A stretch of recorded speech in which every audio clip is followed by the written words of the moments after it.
ছোলা এমন একটি পুষ্টিকর খাবার যা অনেক দিন ধরেই মানুষের খাদ্যতালিকায় গুরুত্বপূর্ণ স্থান দখল করে আছে। শরীরের শক্তি বাড়ানো, পেশি গঠন এবং দীর্ঘ সময় এনার্জি ধরে রাখতে ছোলা দারুণ কার্যকর। এজন্য অনেক বডি বিল্ডার, খেলোয়াড় এবং পরিশ্রমী মানুষ নিয়মিত ছোলা খেয়ে থাকেন। ছোলায় রয়েছে protein, fibre, iron, magnesium, vitamin B এবং নানা মিনারেলস, যা শরীরকে শক্তিশালী করে এবং পুষ্টির ঘাটতি পূরণ করতে সাহায্য করে। ছোলা কখন খাওয়া ভালো? সঠিক সময়: সকালে খালি পেটে। রাতে ভিজিয়ে রাখা ছোলা সকালে খালি পেটে খাওয়া সবচেয়ে উপকারী।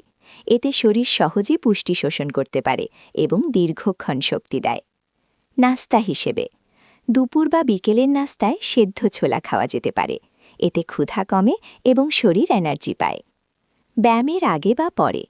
যারা ব্যায়াম করেন তারা ব্যায়ামের আগে বা পরে ছোলা খেলে শরীর শক্তি পায় এবং পেশি গঠনে সাহায্য করে।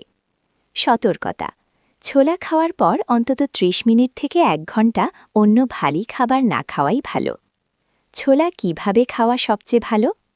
ভেজানো ছোলা রাতে পানিতে ভিজিয়ে রেখে সকালে খাওয়া সবচেয়ে সাধারণ এবং উপকারী পদ্ধতি। এতে পুষ্টিগুণ ভালো থাকে। অঙ্কুরিত ছোলা ভেজানো ছোলা ১-২ দিন রেখে দিলে অঙ্কুর বের হয়।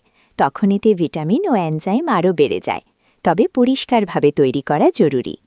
সেদ্ধ ছোলা হজমে সহজ এবং নিরাপদ। যাদের গ্যাস বা হজমের সমস্যা আছে তারা সেদ্ধ করে খেতে পারেন। দিনে কতটা ছোলা খাওয়া উচিত? ছোলা খাওয়ার পরিমাণ সবার জন্য এক নয়। সাধারণ মানুষের জন্য প্রতিদিন প্রায় ৪০ থেকে ৫০ গ্রাম ভেজানো ছোলা যথেষ্ট। যারা ব্যায়াম বা জিম করেন তারা প্রতিদিন ১০০ গ্রাম পর্যন্ত ছোলা খেতে পারেন, তবে একবারে না খেয়ে ২-৩ বার ভাগ করে খাওয়া ভালো। ওজন কমাতে সকালে ভেজানো ছোলা খেলে পেট দীর্ঘক্ষণ ভরা থাকে, ফলে অতিরিক্ত খাবার খাওয়ার প্রবণতা কমে। ওজন বাড়াতে সেদ্ধ ছোলা বা ভাজা ছোলা গুড় বা মধুর সাথে খেলে শরীরে ক্যালোরি বাড়ে এবং দ্রুত শক্তি পাওয়া যায়। গুরুত্বপূর্ণ কিছু টিপস: ছোলা সবসময় ভালোভাবে ধুয়ে ভিজিয়ে খাওয়া উচিত। খুব বেশি পরিমাণে একসাথে খেলে গ্যাস বা বদহজম হতে পারে। নিয়মিত পরিমিত ছোলা খেলে শরীর শক্তিশালী হয় এবং পেশি গঠনে সাহায্য করে। হ্যাঁ, সঠিক নিয়মে ছোলা খেলে খুব সহজেই আপনি শরীরের শক্তি বাড়াতে, ওজন নিয়ন্ত্রণ করতে এবং পেশি গঠন করতে পারবেন।